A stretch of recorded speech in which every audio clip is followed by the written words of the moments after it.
in which Judi Dench was appearing with Ian McKellen and Ian McShane.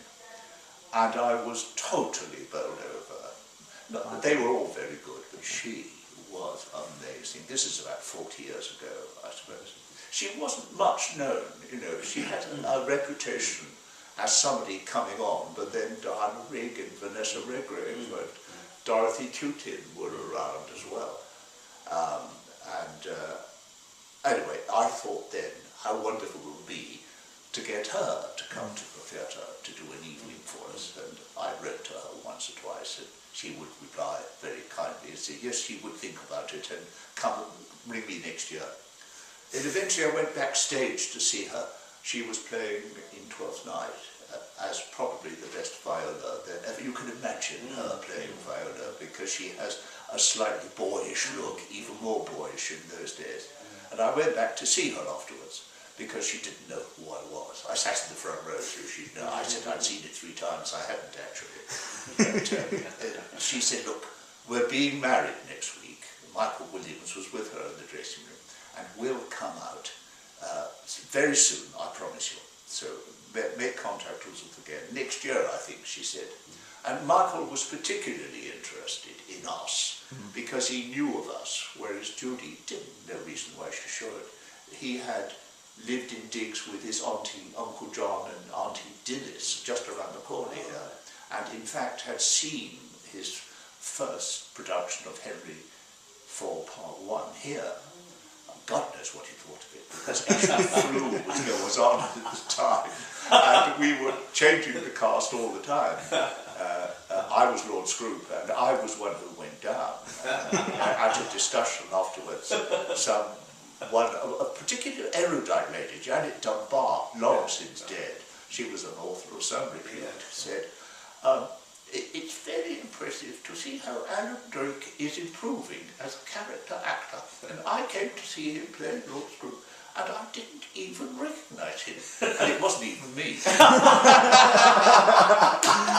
It was Tony Worth, of course, humiliating. Anyway, finally she came when she was heavily pregnant, so this was some 2 years later.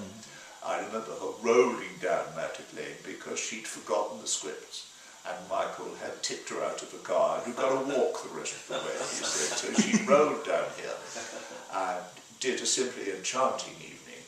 But it's significant of the fact that we had difficulty in selling the house. We had to paper it to a certain extent.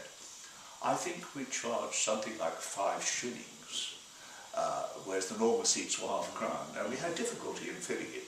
20, 30 years later, you could sell the house for £20 a time, of course. Anyway, she brought Roger Rees with her, I think, on that occasion, who was an also-ran at the Royal Shakespeare Company. He then, of course, went on to play. Nicholas Nickleby. Was Nicholas Nickleby, and really made his mark. He gave himself, he gave a recital with Virginia McKenna some few years later. He was playing with her at Stratford. He was playing Hamlet, and she was his mother. Anyway, she did that show and enjoyed being here and enjoyed us. And Uncle John's aunt and uncle enjoyed being here as well. And they were there sitting in their seats, filled up with whiskey. And they gave several performances over the years. I remember for the first performance, I'd read in one of the Sunday papers that there was an organisation, a woman in particular, who was making a business out of selling giant toys for children. And I wrote and said that Judi Dench was appearing with Michael Williams to raise money for us for this theatre and so on. Because the theatre was unique. People thought we were mad to be doing this, because theatres were being pulled down right, left and centre. Who wants a new theatre? And they donated a huge dog, which they called Hector Questor. And then Michael Redgrave died. Michael Redgrave had been our president for a good many years. And it was thought what a good idea it would be if Judi Dench should be president, because she was beginning to make her mark. By that point, how many times had Judi Dench come down to the Questors? Oh, 4 or 5 times, I suppose. 4 or 5 times. And would help us when we needed something. For example, I remember she appeared in some shots at the National when we were making the appeal for the lottery. So she lent her name to a number of things. Anyway, it was then decided Michael Redgrave was dead, and would it be a good idea to have Judi Dench? She hadn't got her damehood. She was not well known for quite a number of years because she wasn't very good on the telly for some reason. Her face didn't take the cameras until she'd reached 50 or 60, you know. Now it's the most wonderful expressive face, but it wasn't then. She did appear on telly with Michael Williams in, they were running a market garden. But, and they were charming, but they were nothing other than charming. You didn't think that hidden away in there is a great actress developing. Anyway, I asked her if she would. She wasn't very keen, and then I said, and we'll make Michael a vice chairman, and that sold it, of course, because she was always anxious to involve Michael, as it was already obvious that her career was going at great lengths, and his wasn't going downwards, but he wasn't going to make it into the big time. So she became president, and he became vice president, and they have been ever since. She isn't so active so far as we are concerned now. One hesitates to ask her because she is in such enormous demand. But if we needed something, she would do it.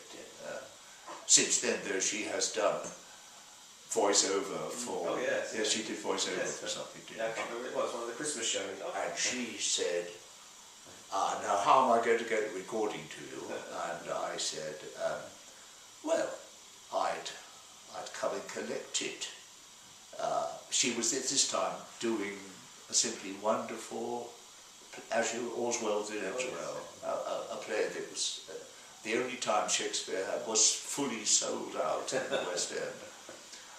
I'd say I'd come and see the play, except I couldn't get seats. Well, when do you want to go? Oh, come on, no, you'll think I was hinting. Oh, please, I'd like to. You were always giving us presents. You kept us in Gold Blend for 20 years. I worked for Nestle in those days, you see. So, well, tell me when you want to go. I'll get you the tickets and then come back afterwards and collect the recording. And she gave me the two best seats in the house for that, a dead centre of the theatre. And I went back to see her afterwards, hung around, thinking that she would take time to get changed. And then I went to the stage door and said, I wanted Dame Judi. Well, there she is. And she was actually waiting inside with champagne ready. And you see, that was absolutely different. When she came here, you know, she went around to thank everybody, all the backstage people at the lighting for what they had done. Something that never occurs to me, or you either. Didn't show my face. She is a very good man to have. And who would have believed, you know, when we asked her that she would finish up as the country's leading actress, probably the world's best loved actress, because everybody loves her wherever she goes. She could not be a nicer person, and I'm sure we're really very glad to have her as our president. Yes, definitely.